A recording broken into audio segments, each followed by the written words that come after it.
बिस्मिल्लाहिर्रहमानिर्रहीम। अस्सलामुअलैकुम dear students, I am Mudassar Ali Sharif. Students, chemistry second year chapter number 22 और आज का हमारा टॉपिक है डाइज। डियर स्टूडेंट्स, ये जो टॉपिक डाइज है ये एग्जामिनेशन पॉइंट ऑफ व्यू से, ये entrance test point of view से बहुत इंपॉर्टेंट। स्टूडेंट्स, डाइज का जो टॉपिक है इसका इस्तेमाल हमारी रूटीन लाइफ में भी बहुत ज़्यादा है। किस तरह से है वो आज के लेक्चर में हम इंशाल्लाह डिटेल से डिस्कस करेंगे। माय डियर स्टूडेंट्स, मैंने डाइज वाले जो टॉपिक है इसको 2 लेक्चर्स में डिवाइड किया। एक पार्ट आज हम इस लेक्चर में डिस्कस करेंगे और एक इंशाल्लाह नेक्स्ट लेक्चर में डिस्कस करेंगे। तो बहरहाल आइए स्टार्ट करते हैं आज का टॉपिक डाइज। तो जी माय डियर स्टूडेंट्स, टॉपिक है डाइज। सबसे पहले हम देखते हैं डेफिनेशन ऑफ डाइज कि डाई आखिर क्या चीज। My dear students, a dye is a coloured compound. ये जो डाई है ये कलर कंपाउंड है, यानी कि केमिकल कंपाउंड है, नॉर्मली यूज्ड इन सॉल्यूशन। 2 बातें पता चली कि डाई एक कलर कंपाउंड है और इसको इस्तेमाल किया जाता है यूजुअली किसमें, in solution state, which is capable, जिसकी ये सलाहियत है जो क्या करे, of being fixed to a fabric. यानी डाई एक कंपाउंड है जो कि यूजुअली हम सॉल्यूशन स्टेट में लेते हैं और इसको इस्तेमाल करते हैं फैब्रिक्स को, कपड़े को कलर करने के लिए। यानी हम डाई का एक सॉल्यूशन प्रोड्यूस कर लेते हैं और फिर हम उसमें ऐड कर देते हैं वो फैब्रिक जिसको हमने पर्टिकुलर कलर देना होता है। My dear students, no doubt कि हमारी टेक्स्ट बुक वाले ने इधर लफ्ज फैब्रिक लिख दिया, लेकिन याद रखिएगा डाई में भी अ फूड कलर, यानी ये डिफरेंट फूड स्टफ्स को भी क्या देती है, कलर देती है। तो बहरहाल आज जो हमारी टेक्स्ट बुक में उसने डिटेल से बात की है, जो हम डिस्कस करेंगे कि डाई एक कंपाउंड है जो सॉल्यूशन स्टेट में कलर प्रोवाइड करती है डिफरेंट फैब्रिक्स को, कॉटन को, सिल्क को, वूल को, जो रूटीन के हम कपड़े इस्तेमाल करते हैं उनको जो डिफरेंट कलर देने वाले कंपाउंड्स हैं, those compounds are called dyes. My dear students, यहां पे मैं आपको एक बात क्लियर कर दूं कि every compound is not a dye. हर कलर कंपाउंड, खास तौर पे हर वो कंपाउंड जिसका कलर है वो एक पर्टिकुलर डाई के तौर पर इस्तेमाल नहीं होता। माय डियर स्टूडेंट्स, याद रखिएगा कि a substance may be called dye if it satisfy following conditions. यानी तमाम कलर्ड कंपाउंड डाई के तौर पर इस्तेमाल नहीं होती, सिर्फ वो सब्सटेंस डाई के तौर पर इस्तेमाल होती है जो 3 कंडीशंस को सेटिस्फाई करे। और भी कंडीशंस हैं लेकिन 3 बेसिक कंडीशंस हैं। सबसे पहले इसकी कंडीशन ये है कि वो जो सब्सटेंस डाई के तौर पे इस्तेमाल होना चाहती है, इट हैज सूटेबल कलर, उसका एक खास पर्टिकुलर क्या होना चाहिए, कलर। दूसरी इसकी कंडीशन होनी चाहिए कि capable of being fixed on fabric, यानी जब आप उसका सॉल्यूशन बनाएं और फैब्रिक को डिप करें तो वो जो डाई है वो फैब्रिक के ऊपर क्या हो जाए, फिक्स्ड हो जाए। और तीसरी कि जब वो डाई कपड़े के साथ फिक्स्ड हो गई, फैब्रिक के साथ, यानी when fixed it must not be fugitive से मुराद है नापायदार, यानी ये स्ट्रांग होनी चाहिए। ये ऐसा ना हो कि आप इसको वॉश करें, इस पे सनलाइट गिरे, ज्यादा इंटेंसिटी की लाइट गिरे, इस पे साबुन गिरे तो इसका कलर क्या हो जाए, फेड। अगर कोई कंपाउंड, कोई सब्सटेंस इन 3 कंडीशंस को सेटिस्फाई करता है तो इसका मतलब है कि वो सब्सटेंस काम कर सकती है किसके तौर पर, डाई के तौर पर। आइए जरा इसी सब्सटेंस को जिसने डाई के तौर पे काम करना है थोड़ा सा मजीद डिटेल से देखते हैं। यानी अ डाई मस्ट बी फास्ट का मतलब ये है कि इसका जो कलर होना चाहिए वो बड़ा स्ट्रॉन्ग होना चाहिए। मतलब on exposure of light, on exposure of washing, on exposure of soap और डिटर्जेंट्स, इसका कलर फेड नहीं होना चाहिए। और केमिकली स्टेबल, वही बात आ जाती है ना, जाहिर बात है जब उसका कलर फेड नहीं होगा, स्ट्रॉन्ग रहेगा, वो अपना कलर रिटेन करेगी, वो रेजिस्ट करेगी लाइट से, वॉशिंग से, तो हम कहेंगे कि वो केमिकली बेसिकली क्या है, stable, so that the colour will not wash with soap, साबुन के साथ अगर आप फैब्रिक को धोते हैं, एंड वाटर, और फेड, मध्यम पड़ जाना, ना तो कलर वॉश होना चाहिए ना मध्यम पड़ना चाहिए। हम देखा ना अक्सर फैब्रिक जो है वो एक दो धुलाई के बाद क्या हो जाते हैं, फेड, या अगर वो ज्यादा देर धूप में पड़े रहे तो फिर भी क्या हो जाते हैं, फेड। इसका मतलब है कि उनकी डाइंग के लिए जो आपने डाई इस्तेमाल किया वो एक अच्छी क्वालिटी की डाई नहीं थी। बहरहाल वो स्टेबल रहनी चाहिए वॉश करने से विद सोप वाटर, और फेड नहीं होनी चाहिए किससे, ऑन एक्सपोजर टू सनलाइट, क्योंकि सनलाइट के अंदर क्या मौजूद है, अल्ट्रा वायलेट लाइट। तो बात ये तय हुई, जैसा कि मैंने पहले भी आपसे कंडीशंस की बात की थी, कि वो डाई फास्ट या केमिकल स्टेबल होनी चाहिए, वो फिक्स्ड रहनी चाहिए किसके साथ, उस फैब्रिक के साथ जिसको आपने पर्टिकुलर कलर देना था। माय डियर स्टूडेंट्स, अब मैं आपके साथ ना कुछ टेक्निकल टर्म्स, दो पर्टिकुलर टर्म्स हैं जिनको डिस्कस करने जा रहा हूं। यानी आप ऐसे समझ लीजिए कि मैं आपके साथ कंपोजिशन ऑफ डाई के बुनियादी तौर पर किसी भी डाई में कितने कंपोनेंट्स मौजूद होते हैं। याद रखिएगा, दो कंपोनेंट्स होते हैं किसी भी डाई में बुनियादी, दो कंपोनेंट्स आपस में मिले तो एक डाई बन जाती है। उनमें एक कंपोनेंट है क्रोमोफोर और एक कंपोनेंट है एक्सोक्रोम। आइए जरा सबसे पहले देखते हैं कि क्रोमोफोर क्या चीज है। माय डियर स्टूडेंट्स, याद रखिएगा कि ये जो टर्म क्रोमोफोर है, इट कम्स फ्रॉम ग्रीक, दो ग्रीक वर्ड्स का कॉम्बिनेशन,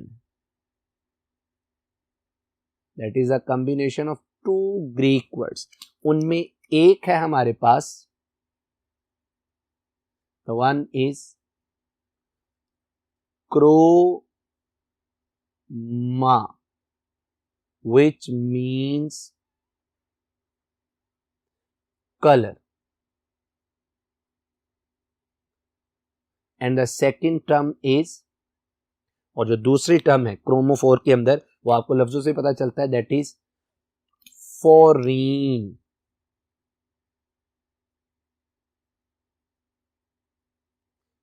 फोरीन जिसका मतलब होता है टू बियर। यानी क्रोमोफोर डाई का ऐसा हिस्सा है जो उसको एक पर्टिकुलर कलर क्या करता है, असाइन। अगर प्रॉपर इसकी डेफिनेशन देखें तो देखिएगा, the colour of organic compound, particularly यहां पे ऑर्गेनिक कंपाउंड कौन सा है, हमारा डाई। अगर हम अपने टॉपिक की बात करें, the colour of organic compound is due to presence of certain multiple bonded groups. बात क्लियर हो गई, बात क्लियर हो गई कि डाई का कलर क्रोमोफोर की वजह से है, और क्रोमोफोर में लाजमी तौर पर मल्टीपल बॉन्डिंग है, डबल बॉन्ड है, ट्रिपल बॉन्ड है। यानी ऐसे ऑर्गेनिक कंपाउंड जो कलर है और जिनमें क्या है, मल्टीपल बॉन्डिंग मौजूद है, ग्रुप्स वाले मौजूद हैं, दे आर कॉल्ड क्रोमोफोर्स। उन्हें आप क्या बोलते हैं, क्रोमोफोर्स। और ऐसी सब्सटेंस, यानी अगली भी डेफिनेशन साथ ही कर लीजिए कि a compound containing a chromophore is called क्रोमोजिन। यानी क्रोमोजिन उस कंपाउंड का नाम है जिसमें क्रोमोफोर मौजूद है, और क्रोमोफोर एक ऑर्गेनिक कंपाउंड है जिसमें मल्टीपल बॉन्डेड यानी डबली ट्रिपली बॉन्डेड एटम्स क्या हैं, मौजूद होते हैं। अगर मैं आपके सामने क्रोमोफोर की कुछ एग्जांपल्स रखूं तो आप देख सकते हैं कि इनमें सबसे पहले है पैराक्विनाइट। इनमें क्रोमोफोर की एग्जांपल है नाइट्रो, इसमें एक एग्जांपल है नाइट्रोसो, इसमें एक एग्जांपल है एजो। ये जो कंपाउंड्स हैं, ये जो कह लेंगे फंक्शनल ग्रुप्स हैं, दीज एक्ट्स एज क्रोमोफोर्स, यानी ये जब डाई में आएंगे तो उसको पर्टिकुलर कलर देंगे। ये हो गए फंक्शनल ग्रुप्स, मल्टीपल बॉन्डेड, इसमें एक से ज्यादा यानी डबल ट्रिपल बॉन्डिंग, ज्यादातर मैंने डबल बॉन्डेड वाले शो किए। अब ये क्रोमोफोर्स हैं, जिन केमिकल कंपाउंड्स में ये क्रोमोफोर्स मौजूद होते हैं, दोज आर कॉल्ड क्रोमोजिन कंपाउंड्स। तो माय डियर स्टूडेंट्स, डाई का एक पार्ट हमने डिस्कस किया। अब इसका सेकंड पार्ट है एक्सोक्रोम। आइए जरा इसको डिटेल से डिस्कस करते हैं।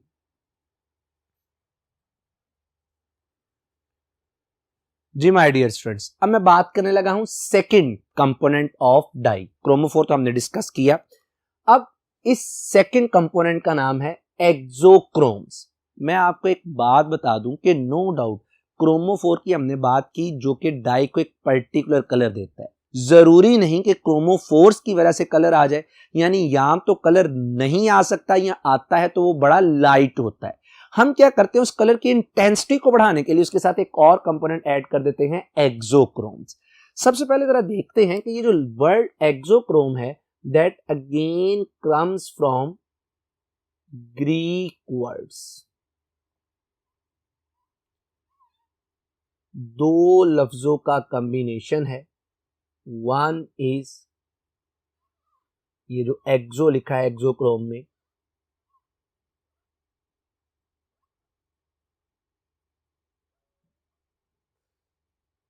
which means to increase। इसका मतलब होता है टू इंक्रीज।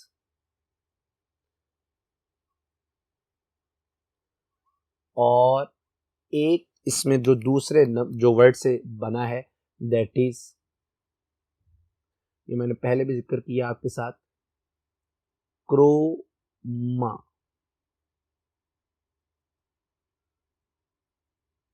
जिसका मतलब होता है colour.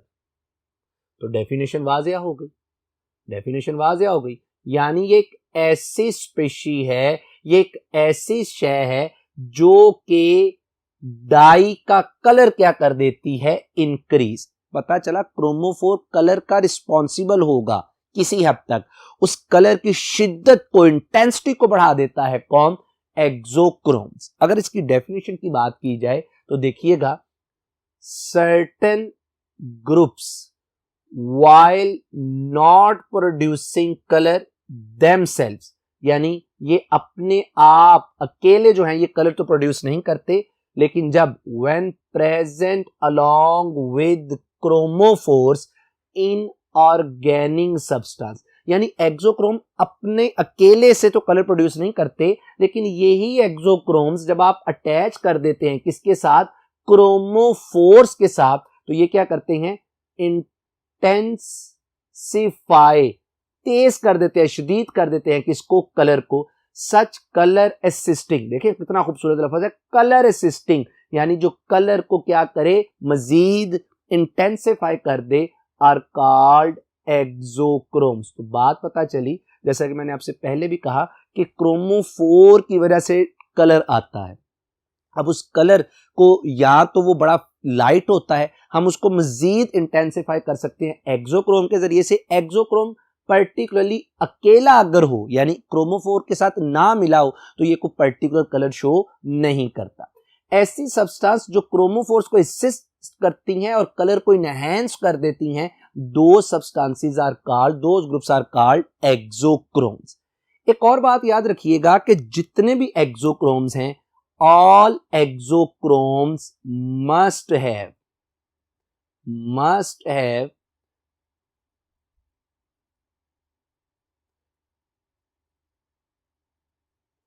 at least one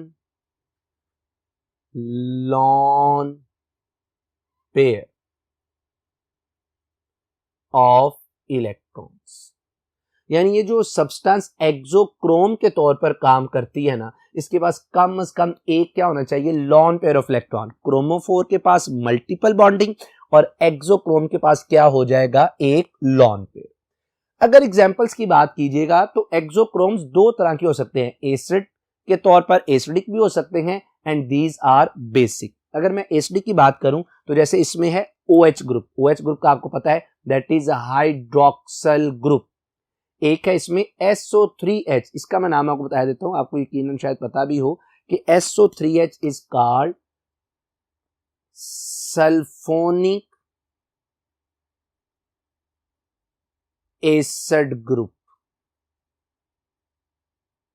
SO3H is called sulphonic acid group, इसका आपको पता है कार्बोक्सिल ग्रुप। तो ये बार मैंने मिसालें लिखी थी एसिडिक एक्सोक्रोम्स। अगर मैं बेसिक की बात करूं तो यहां पे क्या है, बेसिक में मिसाल है amino, that is NH2 group.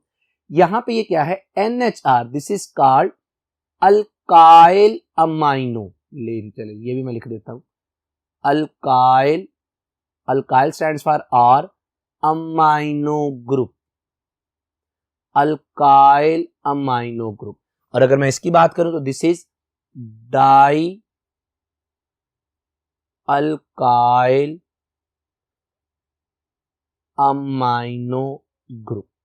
तो ये बेसिक एक्सोक्रोम्स की मिसालें हैं। अब आप इन सब मिसालों पे गौर कर लें तो लाजमी तौर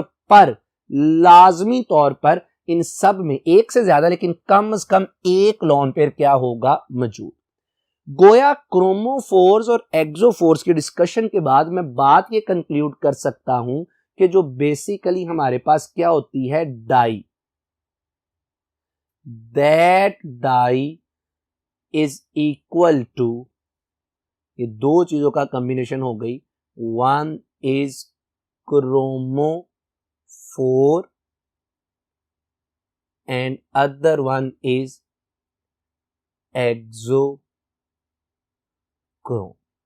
यानी इन दो को आप आपस में मिला देंगे तो हमारे पास क्या चीज बन जाएगी, एक डाई। यानी डाई के ये दो कंपोनेंट्स हो गए। कलर जो देता है डाई को, दैट इज क्रोमोफोर, उस कलर को इंटेंसिफाई जो करता है, दैट इज एक्सोक्रोम। अब ना ये हमारी टेक्स्ट बुक का तो हिस्सा नहीं, लेकिन मैं आपके इंटरेस्ट के लिए बिल्कुल थोड़ा सा आपको बताना चाह रहा हूं कि आखिर डाई कलर क्यों देती है। माय डियर स्टूडेंट्स, होता क्या है, मैंने जिक्र किया कि डाई में क्रोमोफोर और एक्सोक्रोम है। क्रोमोफोर के अंदर मल्टीपल बॉन्डिंग है, एक्सोक्रोम के अंदर हमारे पास लॉन पेयर मौजूद है। जब ये दोनों आपस में आ जाते हैं कॉन्जुगेशन में, तो इनमें जैसे बेंजीन में alternate single and double bond होते हैं, तो इनमें भी इसी तरह से कॉन्जुगेशन आ सकती है, जैसा कि ये एक मैंने आपके सामने डाई रखी।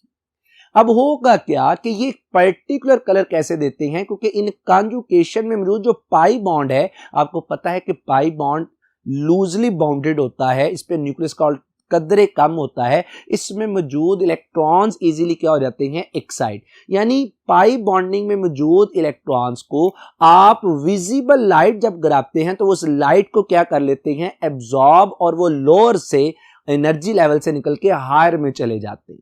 जब वो हायर से वापस लोअर में आते हैं तो वो एनर्जी को रिलीज करते हैं in the form of light. हमें लगता है कि अब उस फैब्रिक पे पर्टिकुलर क्या प्रोड्यूस हो गया, कलर प्रोड्यूस हो गया। तो इस तरह से ये कलर देते हैं। मैं आपको और थोड़ा सा एक्सप्लेन करूं क्रोमोफोर और एक्सोक्रोम की थोड़ी सी मिसाल, तो मैं आपसे कहता हूं कि मेरे पास एक डाई है, लेट्स सपोज एजोबेंजीन। एजोबेंजीन में जो क्रोमोफोर है that is azo group, N double bond N, and that is chromophore. मैंने बताया इसका कलर होता है रेड।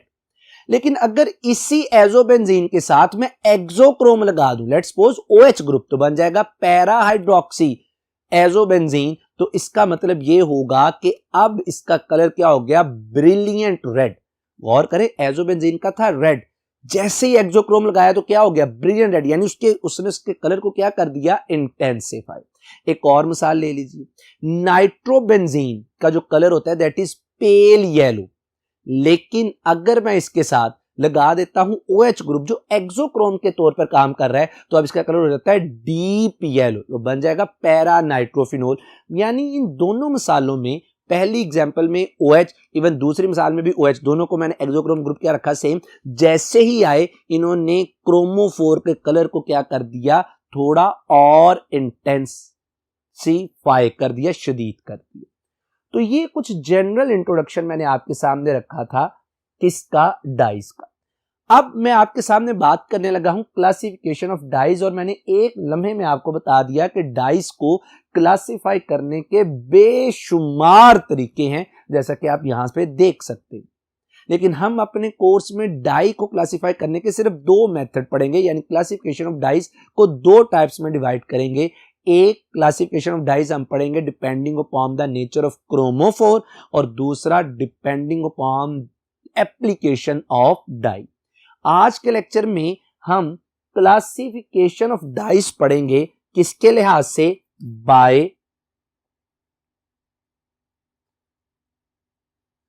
क्रोमोफोर्स के डाई के अंदर क्रोमोफोर की नेचर क्या है। और आने वाले लेक्चर में हम डाइस की क्लासिफिकेशन पढ़ेंगे डिपेंडिंग अपॉन देयर एप्लीकेशन। तो बहरहाल आज के जो लेक्चर है उसमें इसके लिहाज से इसकी क्या होगी, क्लासिफिकेशन। मैं यहां पे एक और आपके इंटरेस्ट के लिए बात करता जाऊं, डाई कलर देती है, इसी से तकरीबन मिलती जुलती एक टर्म आप पढ़ते हैं पिगमेंट। पिगमेंट भी कलर देती है, लेकिन याद रखिएगा बहुत से फर्क हैं इन दोनों में। बुनियादी फर्क यह है कि dye is water soluble while pigment is water insoluble. बहरहाल कलर दोनों देती हैं, लेकिन दोनों में फर्क बुनियादी इसकी क्या है, सॉल्युबिलिटी। तो बहरहाल आइए स्टार्ट करते हैं classification of dyes by chromophore. Chromophore के लिहाज से dyes may be classified according to type of the chromophores present in their structure, यानी किस क्रोमोफोर में किस डाई के स्ट्रक्चर में कौन सा क्रोमोफोर मौजूद है। किसी में नाइट्रो मौजूद है, किसी में हाइड्रोक्सल मौजूद है, किसी में एजो मौजूद है। तो डिपेंड करता है कि उनकी नेचर क्या है क्रोमोफोर की, इसके लिहाज से हम डाइस को क्लासिफाई कर सकते हैं। This method of classification includes following main types. इसमें डिफरेंट जो मेन बहुत सी टाइप्स हैं, जो मेन बेसिक टाइप्स हैं, आइए जरा हम उसको अपने इस कोर्स में डिस्कस करते हैं वन बाय वन, और फिर उनकी एप्लीकेशन को भी।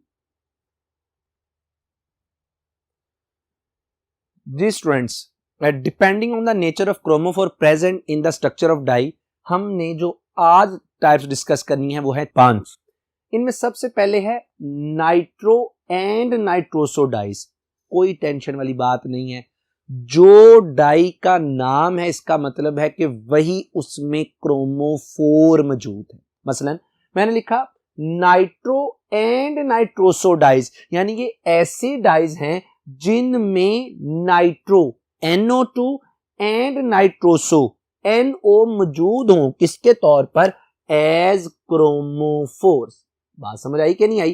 फिर मैं रिपीट करता हूं, ऐसी डाइस जिनमें नाइट्रो और नाइट्रोसो मौजूद हों as chromophores, those dyes are called nitro and nitroso dyes. For example इसमें है नेप्थोल येलो एस। आपके सामने मैंने इसका स्ट्रक्चर रख दिया, आपको पता भी चल रहा है कि इसमें क्रोमोफोर क्या है, हमारे पास NO2 या NO है, हो सकता है, और इसमें अगेन मल्टीपल बॉन्डिंग। और मैंने साथ ही इसमें आपको यह भी बताने की कोशिश की कि इसमें एक्सोक्रोम कौन सा होता है, ये आपके बिल्कुल सामने। इसी तरह इसकी एक और मिसाल है मॉर्डेंट ग्रीन 4। अगेन आप देख लीजिएगा इसका स्ट्रक्चर, और इसमें भी आपको पता चलेगा कि क्रोमोफोर कौन सा है और इसमें एक्सोक्रोम भी कौन सा। मैंने आपको एक्सोक्रोम्स की मिसालें दी, उनमें से ये आपके सामने। माय डियर स्टूडेंट्स, ये जो नाइट्रो एंड नाइट्रोसो डाइज है, याद रखिएगा these dyes are used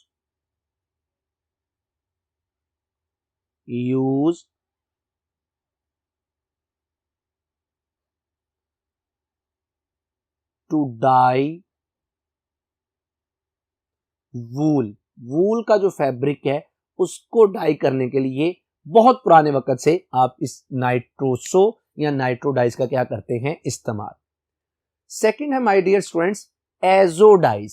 अब ऐसी डाइस जिनमें एजो ग्रुप मौजूद होगा, जरा गौर कीजिएगा क्या ये डेफिनेशन।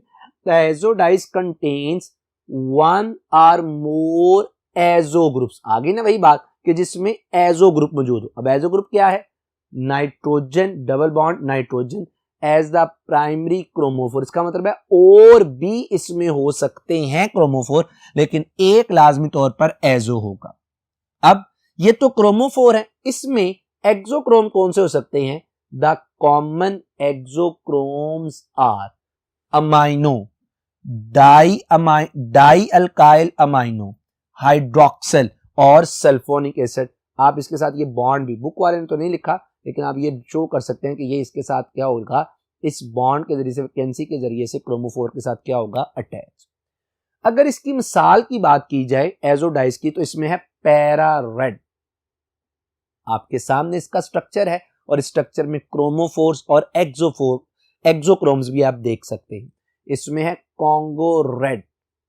अगेन मैंने आपके सामने इसका स्ट्रक्चर रख दिया तो आप देख सकते हैं कि इसमें एक्सोक्रोम ग्रुप कौन सा है और इसमें हमारे पास क्रोमोफोर ग्रुप कौन सा है।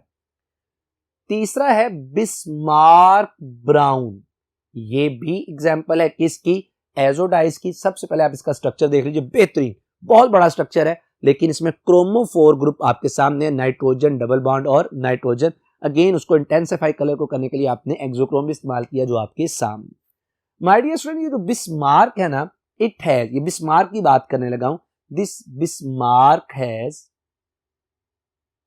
लफ्जों से पता चलता है Bismarck brown, it has brown colour.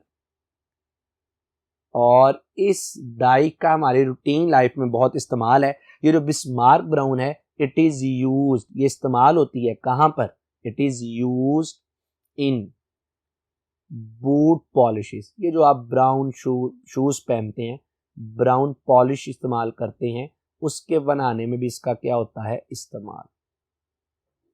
It is used for dyeing, ये डाइंग के लिए इस्तेमाल होती है। इसकी डाइंग के लिए, for dyeing wool and cotton. Wool और कॉटन की डाइंग के लिए जो डाई इस्तेमाल करते हैं, वो एक तो आपने से वूल के लिए अभी पढ़ी भी, नाइट्रोसो, एक आप ये भी इस्तेमाल करते हैं। My dear student, third type है ट्राई एराइल मीथेन डाइस। अगर लफ्जों पे पहले गौर कर लीजिए, क्या लफ्ज लिखे हैं, ट्राई तीन एराइल। एराइल आपको पता है कि सब्स्टिट्यूटेड फेनाइल, पढ़ा होगा प्रीवियस चैप्टर में। मीथेन यानी एक ऐसी डाई है जिसके स्ट्रक्चर में जो मीथेन है, इसके साथ कम से कम 3 बेंजीन सब्स्टिट्यूटेड फेनाइल ग्रुप्स क्या होंगे, अटैच। जरा गौर कीजिएगा, क्या डेफिनेशन भी यही है। इन ट्राई एराइल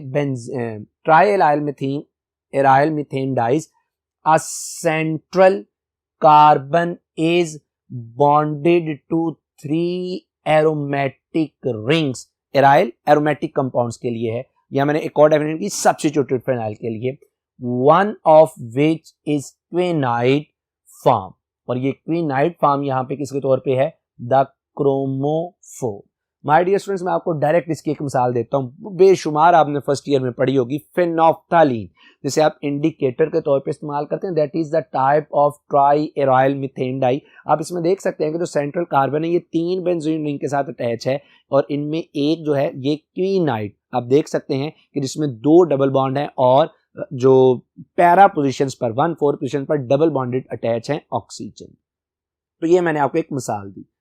इसमें द एक्सोक्रोम्स आर, यानी इस डाई में जो आप एक्सोक्रोम्स यूज करते हैं, that is amino, that is die alkyl amino and OH। Clear होगी माय डियर स्टूडेंट्स बात। अब आइए जरा, ये तो मैंने एक्सोक्रोम्स की बात कर दी इसकी, इसको जरा इसकी एक एग्जांपल को देखते हैं।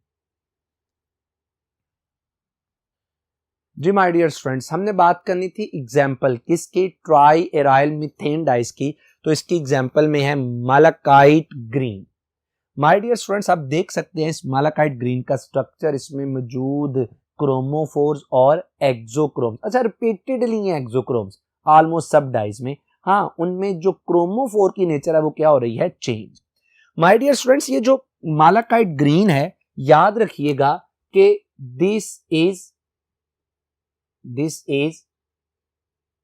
डीप ग्रीन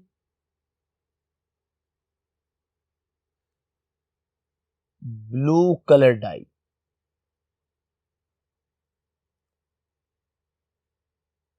ये green deep colour green blue colour की क्या होती है, die.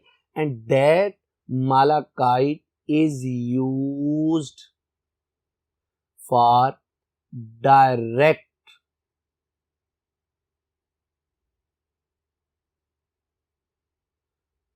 Die for wool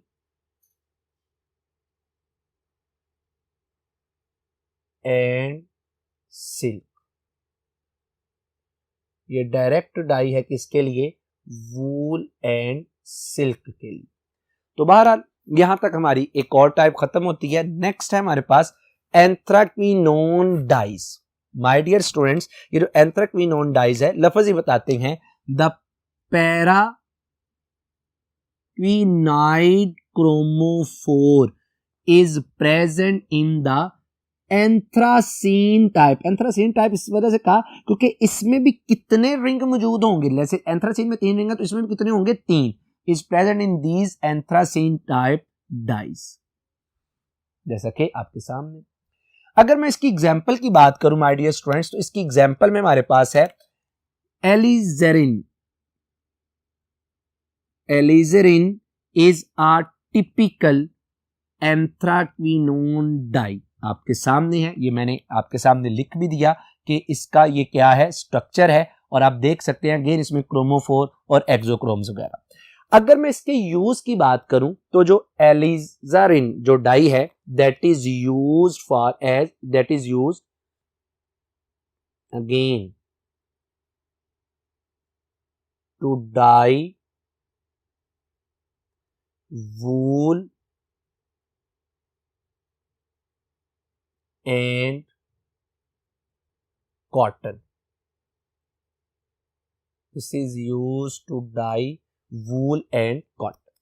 my dear students, last जो हमारे पास टाइप है क्रोमोफोर की नेचर के लिहाज से दैट इज इंडिगो डाइज।